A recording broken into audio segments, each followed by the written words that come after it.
Hello friends, आपका स्वागत है अपना YouTube channel express online classes में। आज हम लोग पढ़ने वाले हैं समास, क्योंकि समास बहुत महत्वपूर्ण टॉपिक है। इससे 10th और 12th दोनों में बहुत ही क्वेश्चन आते हैं। और चलिए हम लोग समास के बारे में पढ़ते हैं कि समास क्या है, समास का मतलब क्या होता है। समास को पूरे अच्छे से पढ़ेंगे और हमको उम्मीद है कि समास का एक भी क्वेश्चन नहीं छूटेगा। चलिए जानते हैं कि समास क्या है।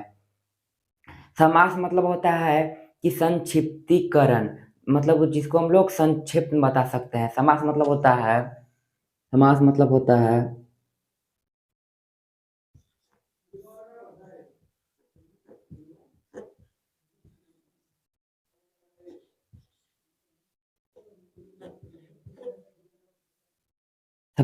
है संक्षिप्तीकरण। और संक्षिप्तीकरण मतलब कुछ चीज, जैसे कि संक्षिप्त मतलब शॉर्ट में, जिसको हम लोग शॉर्ट में बोल सकते हैं, मतलब शॉर्ट में लिख सकते हैं। मतलब कि जैसे राजा का पुत्र कितना बड़ा है, और उसे हम लोग शॉर्ट में बोल देंगे राजपुत्र। वैसे ही मतलब शॉर्ट शॉर्ट में, जैसे घुड़सवार मतलब घोड़े पर सवार कितना बड़ा है, उसको संक्षेप में हम लोग कैसे बता सकते हैं, घुड़सवार। वैसे ही नीलकमल, जिसका नील हो कमल के समान, उसको हम लोग नीलकमल बोलेंगे। जैसे उसका अर्थ हो जाएगा शंकर भगवान। वैसे ही मतलब कि मतलब बड़ा बड़ा उसको शॉर्ट में बताना ही मतलब समास मतलब संक्षिप्तीकरण मतलब बड़ा को शॉर्ट में बताना संक्षिप्तीकरण कहलाता है। चलिए इसका और देखते हैं। समास में होता है दो पद। समास में दो पद होता है।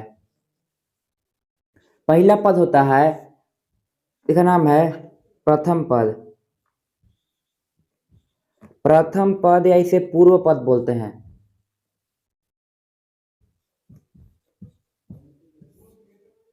एगो अंतिम पद होता है। और समास में होता है ना, समास में दो, जैसे देखिए संधि में होता है दो। संधि किसे कहते हैं, दो वर्णों का मेल को हम संधि कहते हैं। इसको में वर्ण का मेल नहीं होता है, समास में शब्द का मेल होता है। और शब्द में दो पद होते हैं, एगो प्रथम पद एगो अंतिम पद। चलिए हम लोग समास के भेद को सीखते हैं, क्या है कि समास का भेद जो होता है वो काफी महत्वपूर्ण है। समास का भेद से ही ज्यादा क्वेश्चन आते हैं। चलिए समास के भेद के बारे में पढ़ते हैं।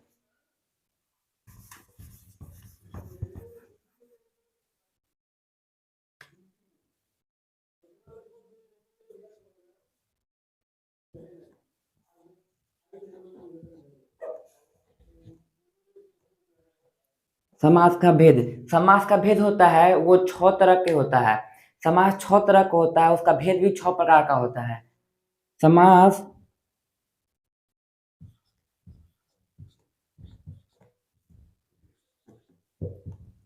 6 प्रकार के होते हैं।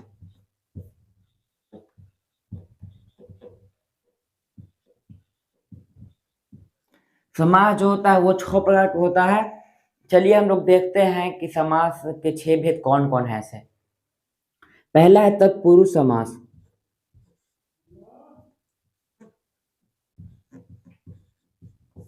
तत्पुरुष समास। दूसरा है, दूसरा आपका है कर्मधारय समास।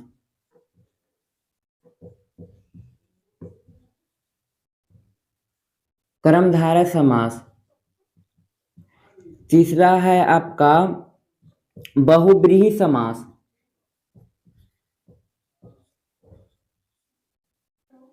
बहुब्रीहि समास। चौथा है द्विगु समास।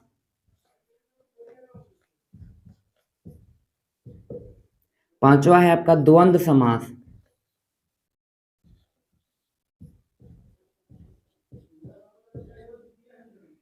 छठा है आपका छठा है आपका ई अव्ययी भाव समास।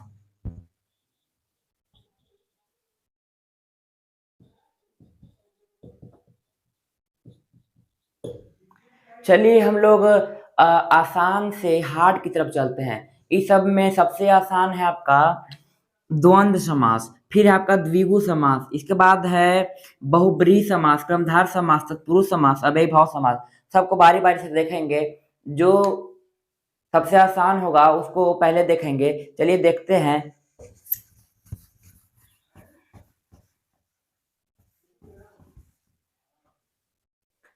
सबसे आसान है जिसको हम लोग द्वंद्व समास कहते हैं। हम लोग चलेंगे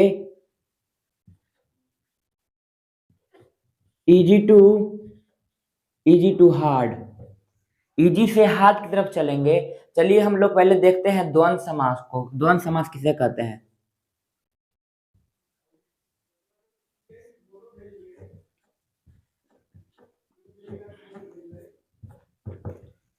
चलिए देखते हैं कि द्वंद्व समास किसे कहते हैं ऐसे। जिसका दोनों पद प्रधान हो, जिसका दोनों पद प्रधान उसको द्वंद्व समास कहते हैं। जिसका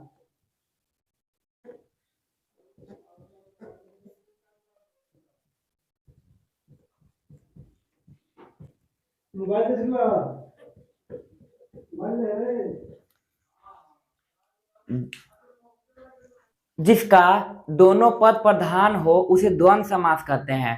इसमें एक ई वाला चिन्ह रहता है। इसमें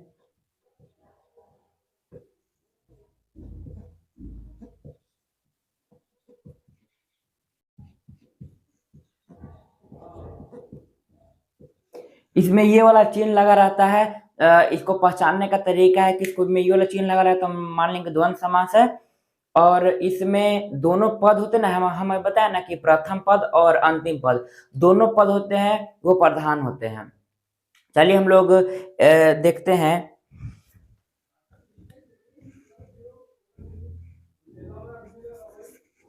इसको एग्जाम्पल देखते हैं। जैसे लोटा डोरी,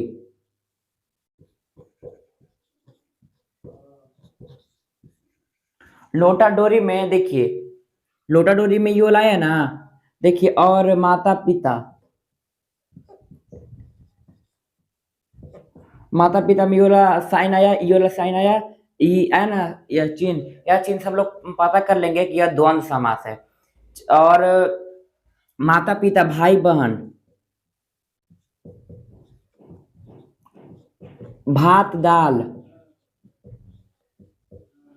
इस सब से देखिए इस सब के बीच में हाइपन का चिन्ह है। इसका मतलब ये है कि ये हाइपन का चिन्ह है, इसका मतलब ये है कि यह द्वंद्व समास है। इसे हम लोग पहचानने का एक बेहतरीन तरीका है कि बीच में हाइपन का चिन्ह रहेगा। ये वाला चिन्ह देखिए, ये वाला चिन्ह है, ये रहेगा ऐसा, ऐसा जो चिन्ह रहता है अगर ये रहेगा तो मान लीजिए कि द्वंद्व समास है। चलिए अगला, हमको उम्मीद है कि आपको ये समझ में आ गया होगा।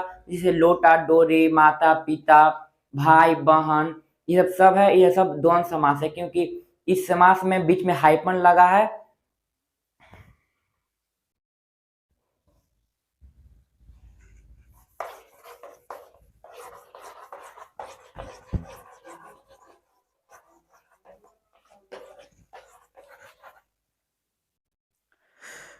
चलिए दूसरा है जिसको हम लोग बोलते हैं द्विगु समास।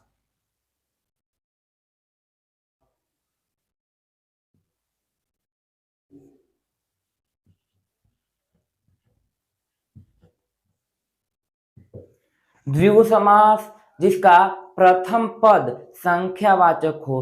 द्विगु समास मतलब जिसका प्रथम पद संख्यावाचक हो, जो संख्या को दर्शाए, उसे हम लोग द्विगु समास कहते हैं।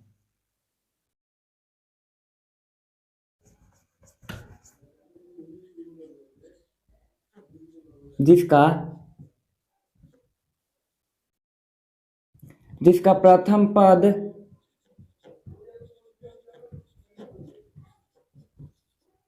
संख्यावाचक हो उसे द्विगु समास कहते हैं। द्विगु समास में जैसे कि एग्जांपल हम आपको बताते हैं। जैसे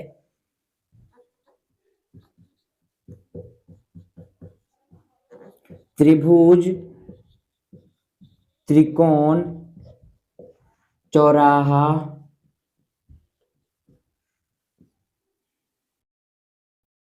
त्रिशूल,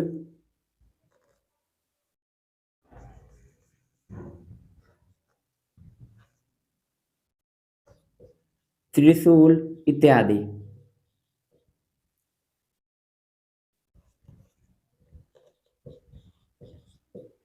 ये सब जो है इसमें द्विगु। अब इसको पहचानेंगे कैसे कि द्विगु समास है, जिसको मैं देखिए अब याद कैसे रहेगा कि द्विगु समास में संख्यावाचक आता है। इसको द्विगु समास में संख्यावाचक कैसे आएगा? ग मतलब द्विगु मतलब संख्यावाचक। संख्या को हम लोग देहाती भाषा में गिनती भी बोलते हैं। और गिनती क्या से स्टार्ट होता है? गिनती होता है ग से स्टार्ट। इसलिए द्विगु के लास्ट में क्या है? द्विगु।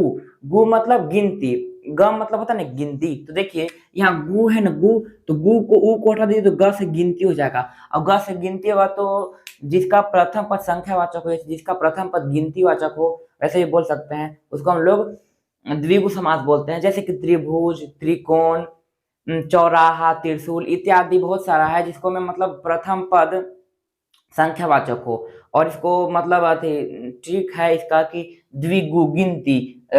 गु है ना, गु मतलब ग, गु को मान लीजिए कि ग है और ग मतलब गिनती, जिसको में गिनती आ जाएगा और द्विगु हो जाएगा।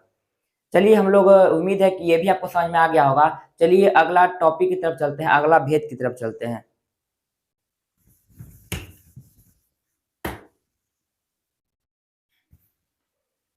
चलिए हम लोग तीसरा भेद की ओर चलते हैं और तीसरा भेद में जो है कि हम लोग बहुब्रीहि समास को पढ़ते हैं। चलिए बहुब्रीहि समास को हम लोग जानते हैं।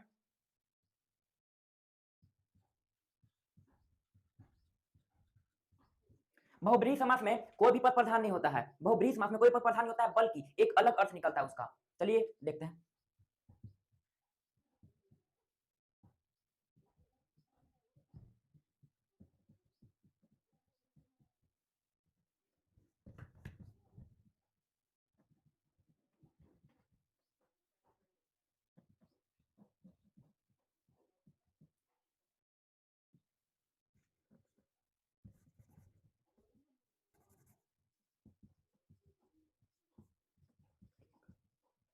बल्कि एक अलग अर्थ निकलता है।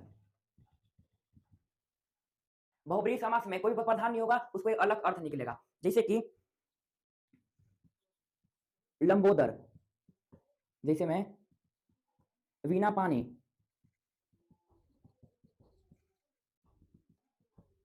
नीलकंठ इत्यादि। अब इसको समझिए कि इसमें कोई पद प्रधान कैसे नहीं है और इसका एक अलग अर्थ कैसे निकलेगा। देखिए उसके बारे में हम समझते हैं कि लंबोदर, लंबोदर में कोई पद प्रधान नहीं है, इसमें लंब को हटा दीजिए तो उदर। जैसे कि देखिए लंबोदर, लंबोदर हम लोग किसे बोलते हैं? जिसका लंबा हो उदर, उसको हम लोग बोलते हैं लंबोदर। लंबोदर मतलब एक अलग अर्थ निकला। जैसे गणेश जी, गणेश जी का उदर होता है, उदर मतलब पेट, और लंबोदा मतलब लंबा, लंबा जिसका मतलब लंबा पेट हो उसको क्या बोलते हैं? लंबोदर। और लंबोदर हम लोग किसे बोलते हैं? गणेश भगवान को। इसलिए देखिए ये वो लंबोदर अलग हो गया, ये गणेश भगवान अलग हो गए। इसका मतलब कि दोनों इस मतलब अलग अर्थ निकल रहा है, अलग अर्थ निकला है, उसको हम लोग बोलेंगे बहुब्रीहि समास। वीणा पानी, वीणा मतलब होता है हाँ, वीणा मतलब जानबे करता है कि हाँ अति, वीणा मतलब वीणा बजाने वाला, और पानी मतलब होता है हाथ। जिसके हाथ में वीणा उसको क्या बोलते हैं? सरस्वती। जिसके हाथ में वीणा उसको सरस्वती बोलेंगे। देखिए वीणा पानी को कौन सरस्वती दिख रहा है? नहीं, सरस्वती दिखेगा भी नहीं, ताकि इसका मतलब होता है, इस समास का मतलब होता है कि एक अलग अर्थ निकले। इसका वीणा पानी का एक अलग अर्थ निकल गया।